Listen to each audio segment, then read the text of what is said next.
Well, welcome everybody to our full authority meeting for May 19th. We have, I believe, I'll go through the recording notice first. Board members, staff, guests, and members of the public are reminded that the full authority board and committee meeting is being recorded and that will be posted on the authority's website along with the official written minutes. As such, comments and opinions expressed may be published, and any comments expressed by individual board members, guests, and the general public are their own and do not represent the opinions or comments of the full authority and or Conservation CA board of directors. This recorded video of the full authority meeting is not considered the official record of that meeting. The official record of the full authority shall consist wholly of the minutes approved by the full authority. I believe, Elizabeth, we have two addendums to add to the meeting today. Yes, Mr. Chair, under matters arising, I'd like to add a new item E, consultation guidance on the legislative regulations impacting CAs. And then we have another new item under new business. It's a verbal report from Betsy on the Kettle Creek Clean Water Initiative. Okay, any issues with those two additions? See none. Do I have any declarations of pecuniary interest? Seeing none, we'll go to the minutes of the previous meeting of April 21st, the full authority meeting. Any errors or omissions?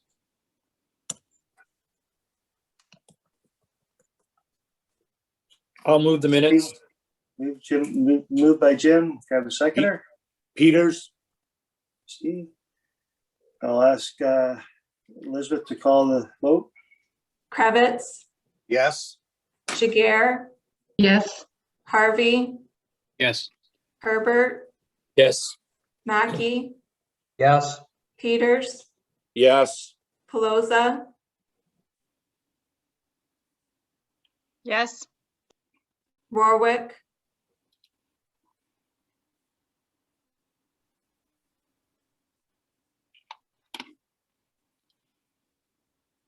Warwick,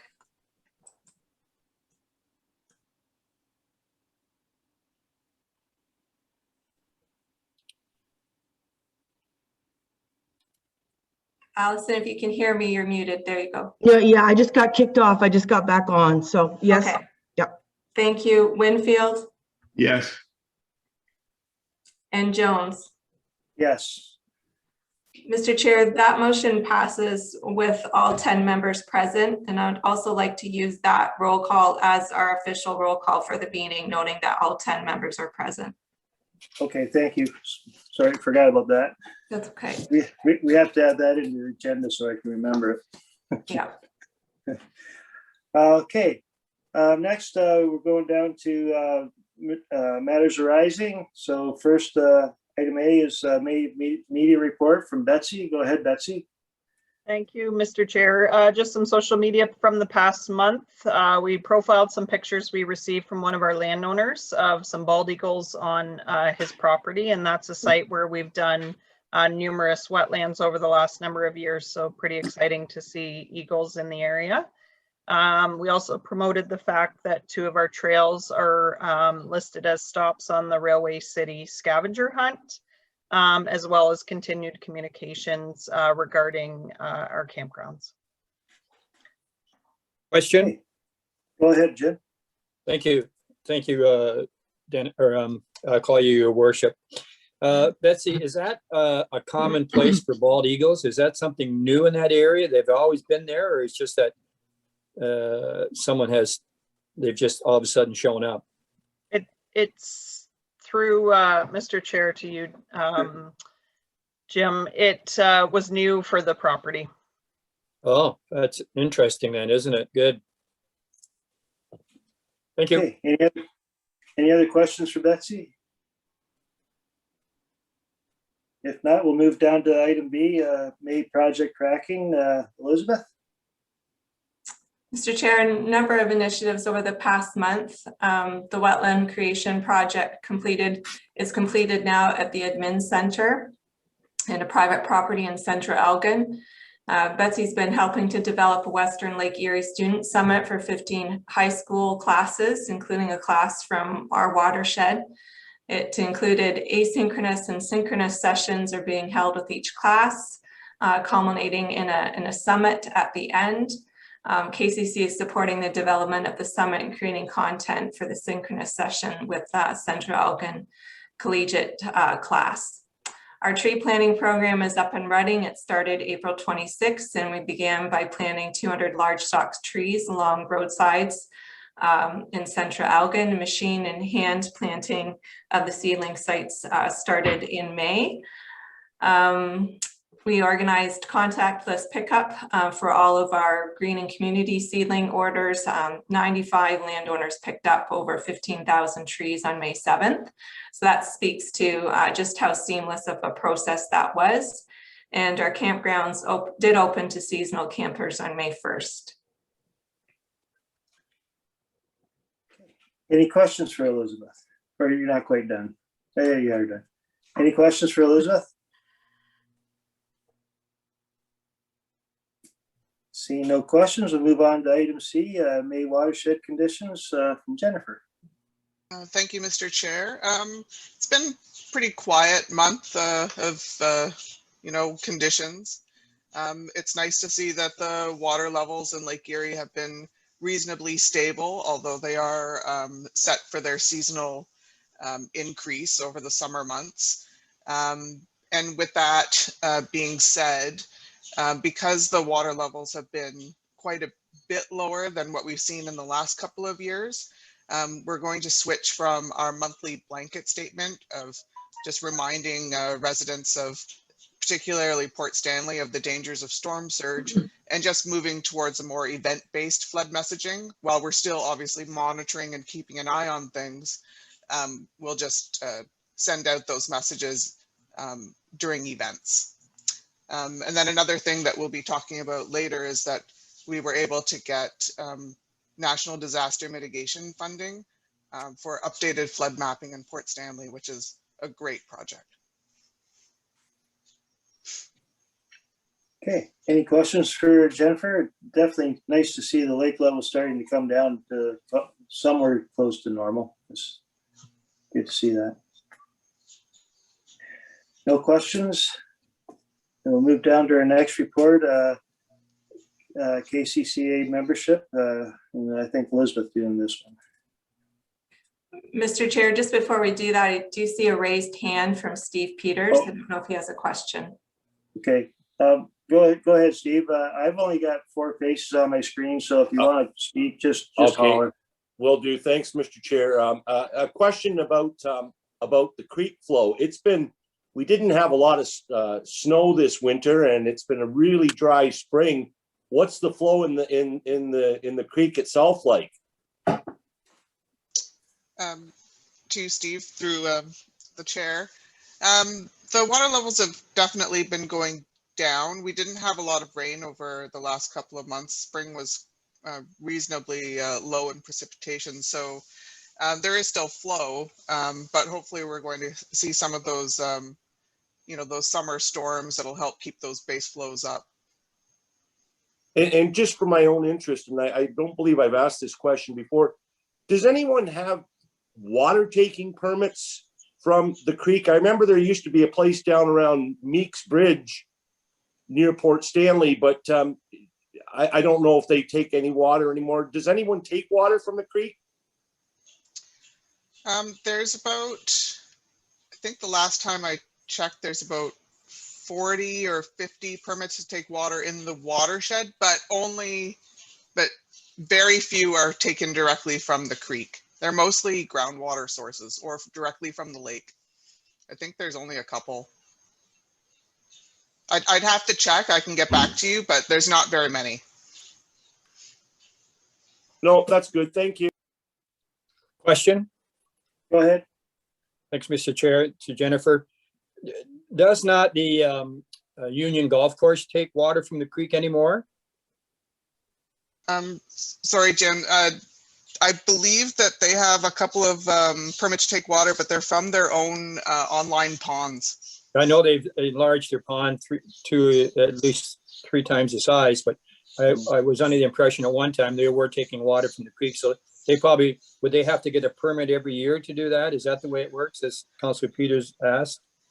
The permits are through the MOE. But I believe the last time I reviewed one of their permits, it was from their online ponds. Okay, thank you. Any other questions? Seeing none, we'll move on to our first addendum, CA regulations, and I believe Elizabeth will be dealing with this one. Mr. Chair, there's just one item before that, and that was the KCCA membership.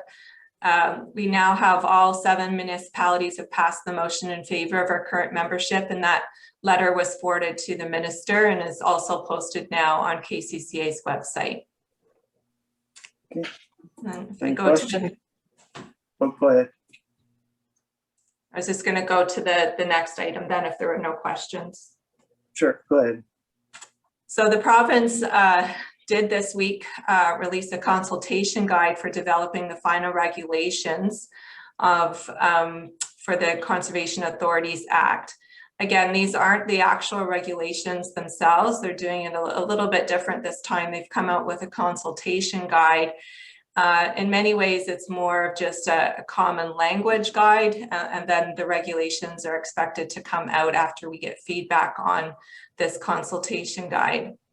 The regulations will be developed using the comments received during the consultation period, and that's been set out for 45 days with a deadline of June 27th. Next slide. So this is considered the first phase of regulations that will come out to update the Conservation Authorities Act. In this phase, the consultation guide deals with mandatory programs that CAs will deliver, the municipal MOUs that may be required to fund non-mandatory programs in transition periods to establish agreements, the requirements to establish advisory boards, Section 29, which is regarding the public use of authority-owned lands, and Section 28 is expected to be released in the next few weeks. This current guide does not deal with Section 28. And then at a later date, there will be a phase 2 where they'll look more in depth at the municipal levies and mandatory and non-mandatory programs and services and standards for delivery of non-mandatory programs and services. So I just want to take you through a very high level overview of what we're seeing in the consultation guide. If I can go to the next slide. So it does set out those mandatory programs and services, describes the activity, gives who they feel is leading in that role, and then the potential funding mechanism to cover off that program and service. I don't think there's anything really new here from what we were seeing last December in the updates to the Conservation Authority Act. Those mandatory programs, obviously flood forecasting and warning, flood and erosion control, natural hazard mapping, Section 28 permitting, and land management. Most of those are, obviously you can see that they're a mix of MNRF grant and municipal levy. The other mandatory program that they have added there is water quantity and quality monitoring, and that would be fully funded by municipal levy. Next slide. The list of non-mandatory programs, again, nothing very surprising here. These are all the non-mandatory programs or things that would need to be set up with a municipal agreement to get municipal levy to fund these, or they'd have to be funded through self-generated revenue. So you can see things like the stewardship and restoration, tree planting, wetland enhancement, invasive species, and land management for recreational purposes would also have to be either some type of MOU or self-generated revenue from the municipality. Next one. The guide also speaks to the requirement that each CA is going to need to develop a core watershed-based resource management strategy. And basically the guide outlines what this strategy would include.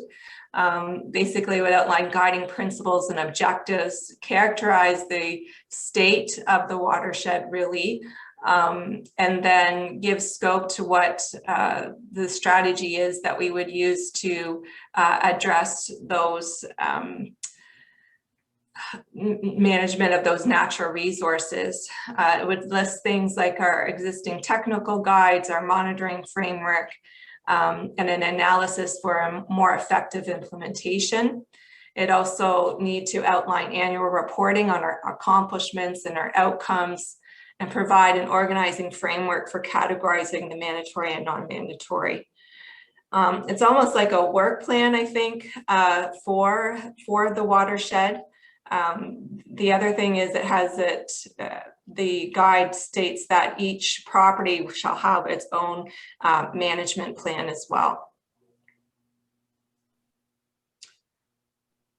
Next slide.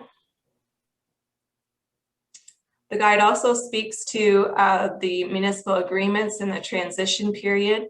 So by December 31st, 2021, each CA will have to have an inventory of our programs and services to be completed and identify which non-mandatory programs and services require agreements for levy. By the fiscal year 2022, we'll be needing to do quarterly reports to MECP on our progress of attaining those agreements with our municipalities. And by December 31st, 2023, all the required agreements need to be in place, and the new funding model will be reflected in the 2023 budgets. Next slide. The guide also speaks to this new requirement of having community advisory boards.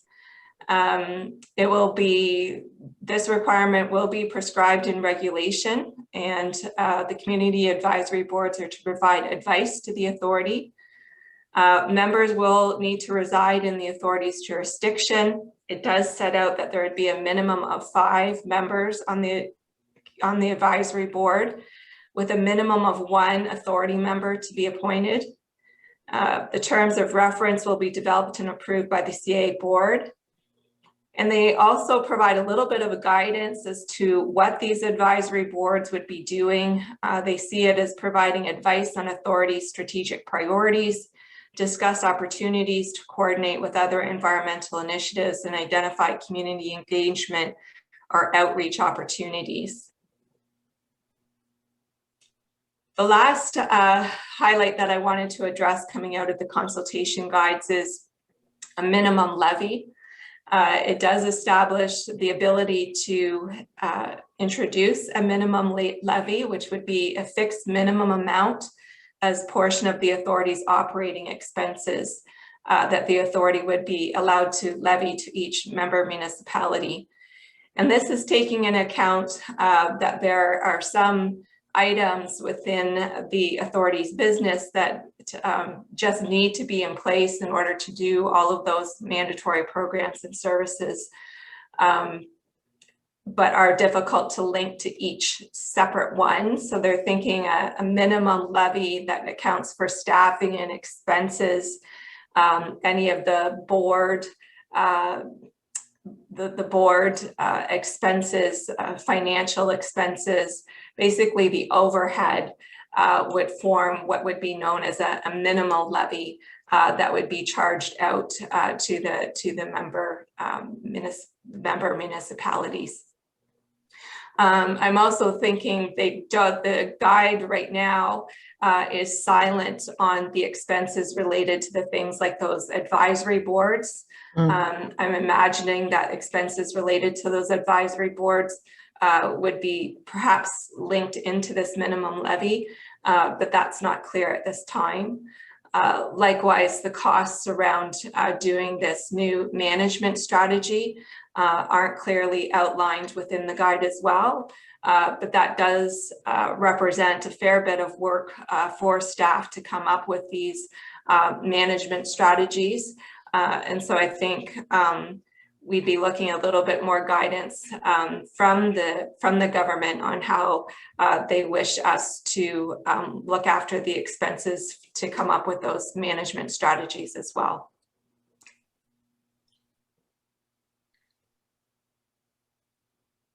I can entertain questions now, Mr. Chair, if you wish. Any questions for Yeah, Elizabeth? I just, okay. Go ahead.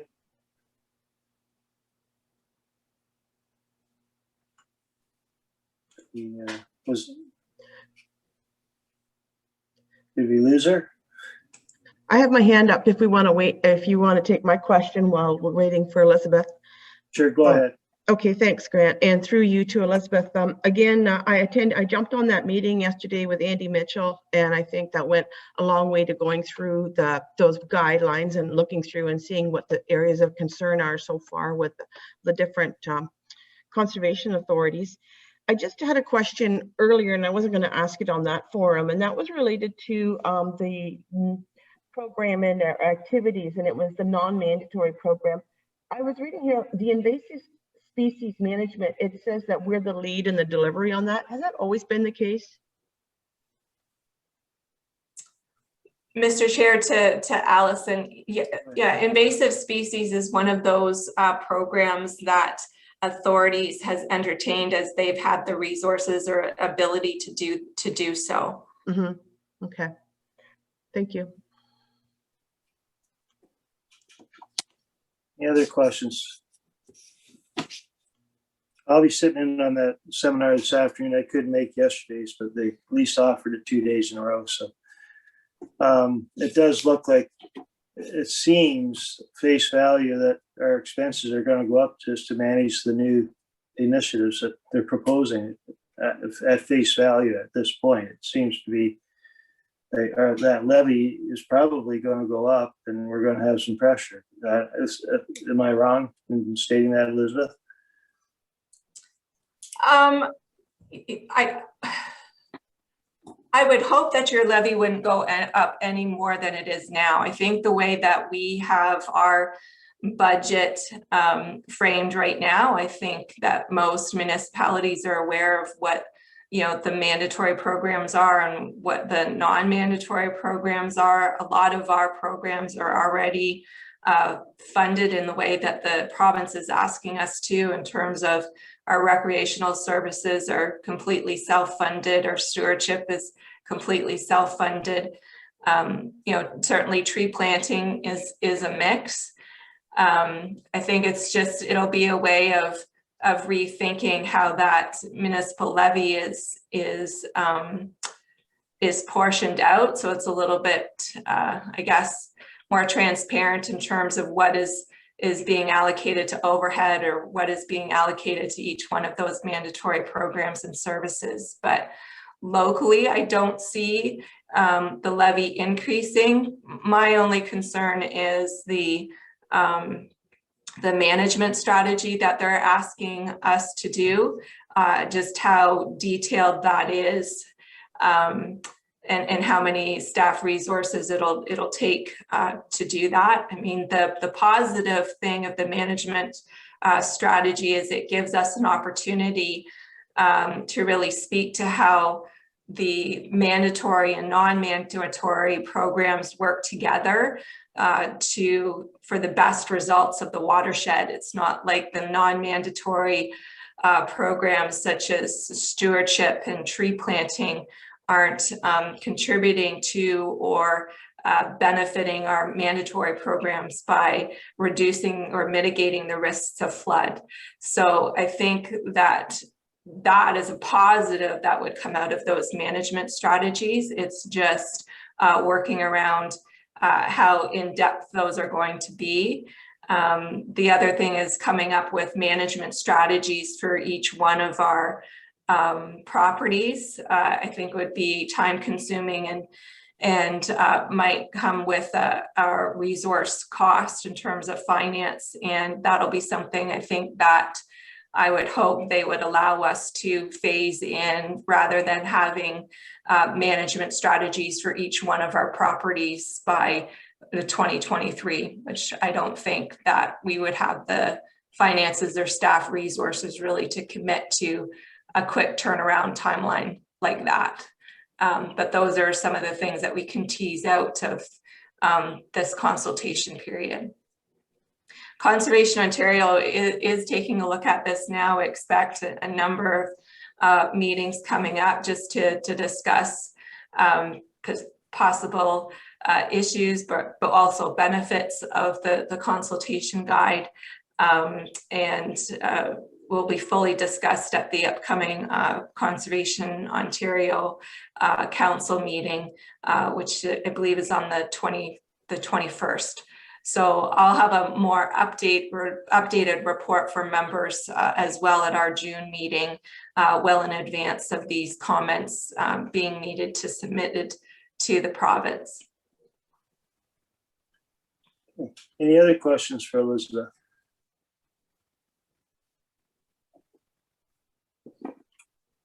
See no other questions. I think we have a recommendation that matters arising A through F, I guess now, be received. Most mover and seconder, please.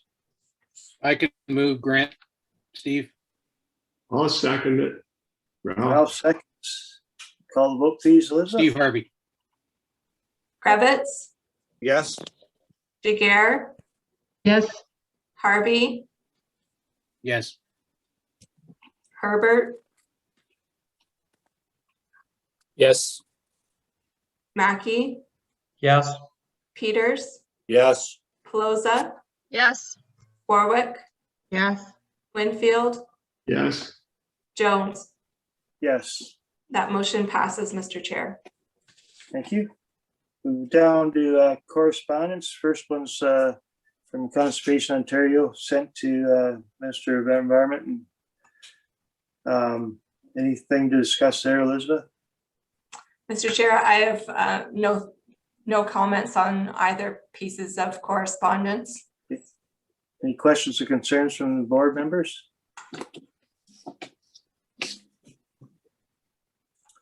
I guess my one question is from the letter from Fort Erie. When they're talking about wells, private wells now, they want to be under the same as the municipal wells. I guess I have a few concerns about that and where exactly they're headed with that one. Do you have any more information on that one, Elizabeth? Mr. Chair, other than this was put out to a number of municipalities as well as the CAs. Grand River Conservation Authority as our source protection lead has agreed to look further into this. There's the joint advisory committee meeting coming up where they'll be discussing this and providing advice back.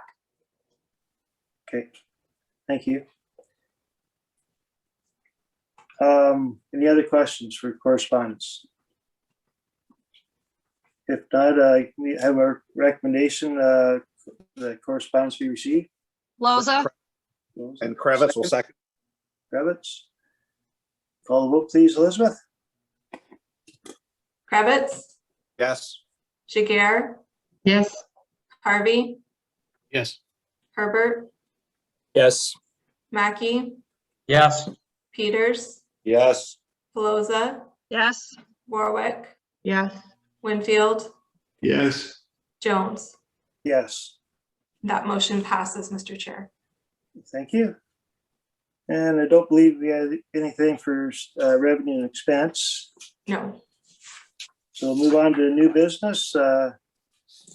First one's CWS eligibility. Elizabeth.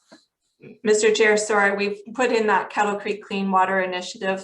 If we could do that one, we have it queued up on the slides, sorry. Sure, go ahead. Yep.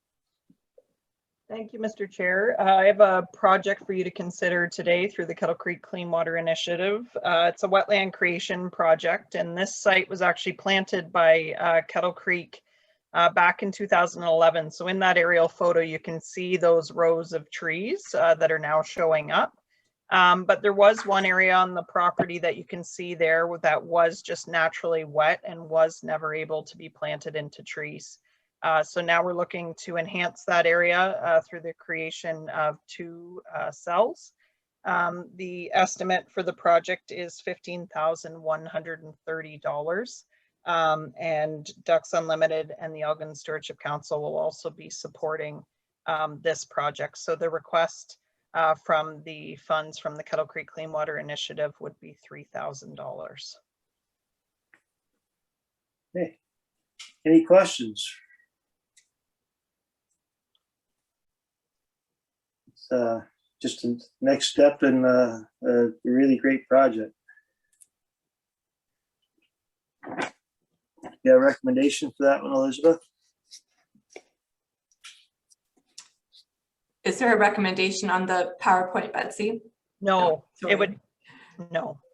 Sorry, the recommendation, Mr. Chair, would just be that Kettle Creek, through the Kettle Creek Clean Water Initiative grant,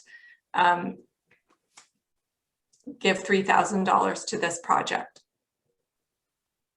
Warwick moved. Mackey, second. Okay. Any further discussion? Call the vote, please, Elizabeth. Kravitz, Yes. Jager, Yes. Harvey. Harvey, I saw him get up and leave his chair just a minute ago. We'll come back to him. okay, Herbert, Yes. Mackey, Yes. Peters, Yes. Pelosa, Yes. Warwick, Yes. Winfield, Yes. Harvey, Yeah, sorry about that. I got distracted by my mother-in-law. Yes. Jones, Yes. and that motion passes, Mr. Chair. Okay, thank you. So now we'll Distracted is move the right on. word. So now we'll move on to the CEWS appeal. Mr. Chair, in April, the Toronto Region Conservation Authority got a notice from the Canada Revenue Agency that they had deemed them a public body and thereby ineligible for the CEWS, and were requested that they repay the funds that were dispersed. Since then, some other CAs have received similar letters from the CRA. As you recall, Kettle received $148,000 from the CEWS in 2020. We haven't received a notice of ineligibility, although all CAs may receive similar notices in the near future. TRCA, in consultation with their auditor, KPMG, is submitting a notice of objection to the CRA. They believe that they have a strong case as to why the objection shouldn't be. They estimate that the appeal could range from about $100,000 to $250,000, but a positive outcome of TRCA's objection to this ruling would be basically set precedent for all the other CAs that have applied for this funding. TRCA is asking for all of the 9 CAs who applied for the CEWS funding to assist with the legal fees of their appeal.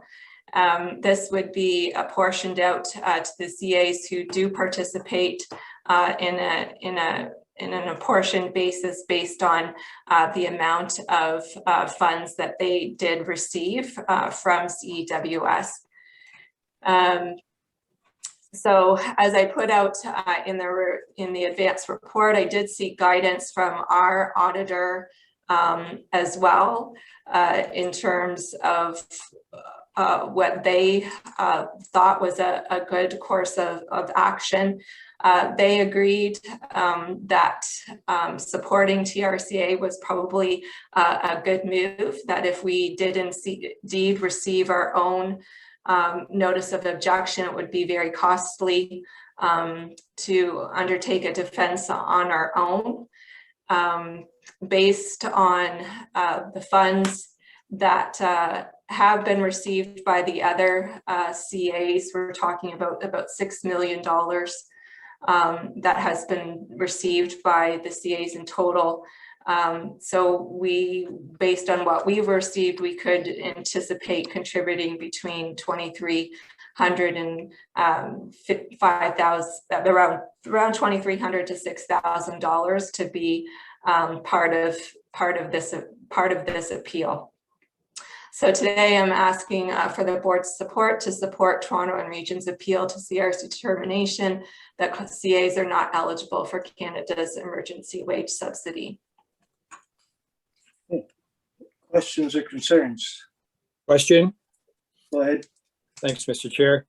So Elizabeth, what are your thoughts on, if you do make the appeal, what are your thoughts on do you think you'll win the appeal? Or is it something you're going to spend maybe $6,000 and not win the appeal? Do you have any thoughts on that? Or does the group have any thoughts that if you do lose, you'd have the cost to the lawyer, plus you'd have to pay back the money? So it was just a question to see what your thoughts were on it, but what your chances of winning the appeal. I did sit in on a session with Toronto and KPMG, who felt that they've had a very strong case. They don't normally take on something that they don't think that they could win. And they have a strong support from their member municipalities as well to take this on. That's fine. Thank you. I assumed that when you got 9 groups fighting the same thing that you'd have a good chance of winning. So anyway, thank you. Kravitz. Go ahead. In the report, it says 8 of 9 CAs expressed interest. Am I assuming by that one of the conservation authorities is not supporting this initiative? That's correct, Dennis. One of the northern CAs, and I haven't heard why, but they decided not to pursue it. Okay, and also in the report, it says $6.3 million of funds were received, yet our conservation only requested 148 in this program. We seem to be a drop in the bucket of this. And now we're putting money to help support these other people that ask for extra money. I don't understand why they could receive that much money in comparison to our small amount. Is there any explanation why that large amount of money was requested? I think a lot of the smaller CAs perhaps didn't. Catfish is the only other smaller CA that I can think of that submitted a request for CEWS funds. The larger CAs, most of those 9, we're talking Nottawasaga, Credit Valley, Hamilton, Toronto. They're all big CAs that had a lot of funds that they didn't receive because their campgrounds and stuff weren't open. So that's where the large amount of those funds came. And they continue to put in requests for CEWS, and Kathleen, I know, is looking at that now to see whether or not the phases that are opening for 2021, whether we qualify for those as well. Again, the auditor's advice is to continue to apply for the funds, even though our eligibility may be in question, because we can't apply for those funds once those phases close. Okay, and just one other question. Thank you for that answer, Elizabeth. Does Conservation Ontario help support this? Are they in support of this as well? I don't know where this initiative is coming from. It seems like it's a Toronto-based initiative. It's just odd that all of conservation isn't in support of this. Any idea if Conservation Ontario is in support of this or if they are funding it? Conservation Ontario itself is not funding it, but they have facilitated the group to come together to look at a consolidated effort to deal with this. So it was very much an individual decision on the CAs, whether or not they submitted a CEWS claim. There was nine CAs that did submit. And Toronto, working with Conservation Ontario, made the rest of us aware of this situation and whether or not it was a good idea to work as a collective in order to address it, since eventually it's going to probably come for each one of us. Okay, thank you. Any other questions? Question from Mackie. Go ahead, Bill. Yeah, I just think, I think we should support it because we applied for it. Toronto's taken the lead in the appeal, supported by Conservation Ontario. I think because we're in it, I think we're somewhat obligated to see it to the end and be part of the appeal. So I'd like to move that recommendation, please. Okay, so noted. Seconded by guess, Warwick. Okay, I have one further question. So is it based on area of the watershed, or is it population based, the percentages of how it's paid out to the lawyers? No, it would be based on how much RCA received in CEWS funding compared to the other CAs, as how much we would be apportioned the cost. Okay, perfect. Okay, so we have moved and seconded. Any further questions? We'll call the vote, please, Elizabeth. Kravitz, Yes. Giguère, Yes. Harvey, Yes. Herbert, Yes. Mackey, Yes. Peters, Yes. Pelosa, Yes. Warwick, Yes. Winfield, yes, Jones, Yes, and that motion passes, Mr. Chair. thank you. The next report's from Jennifer regarding National Disaster Mitigation Program. Jennifer, the floor is yours.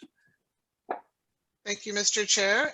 Staff last year in December submitted 2 applications to the National Disaster Mitigation Program, Intake 6, which is the last intake for this program. It's a federal program. 2 applications were submitted. One of them was successful to update the floodplain mapping in Port Stanley. We also submitted a fund for developing a flood forecasting model. That one was unsuccessful. I believe 86 projects were submitted in Ontario, and about 42 were successful in getting funding from this program. The flood forecasting and monitoring project was approved in the 2021 budget for $18,500. The NDMP program funds 50% of that project cost for a total of $9,250. Staff have prepared a scope of work for the project that we're planning on circulating to 4 engineering firms that are familiar with the Kettle Creek watershed and then this type of flood mapping project. So the benefit of this project is that it will update to current mapping and technical standards and undertake new flood inundation mapping in one of the most flood vulnerable communities in Kettle Creek, Port Stanley. This updated flood hazard mapping is required to support flood and erosion related response and mitigation planning, as well as land use planning and permitting decisions in Port Stanley, and it will also be used to support municipal emergency response programs. Any questions for Jennifer?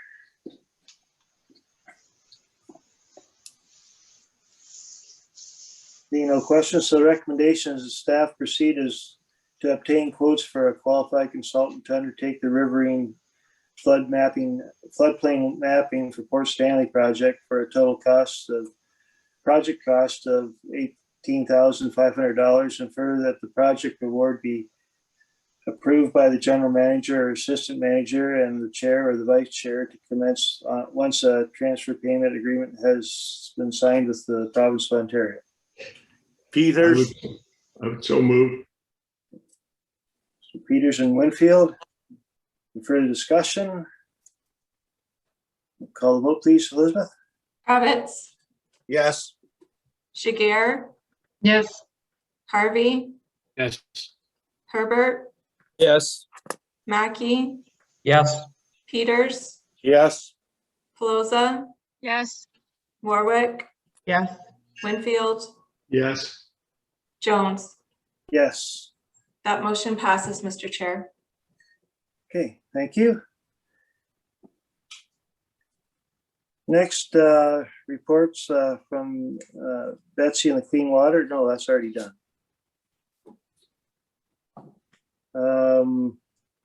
May planning and regulations activity report from Joe. Go ahead, Joe. Thank you, Mr. Chair. The summary report of staff approvals and permits issued on planning applications in section 28 was provided in the advanced package. We're just looking for receipt of that information from the board, and I'm happy to answer any questions if the members have any. Questions for Joe?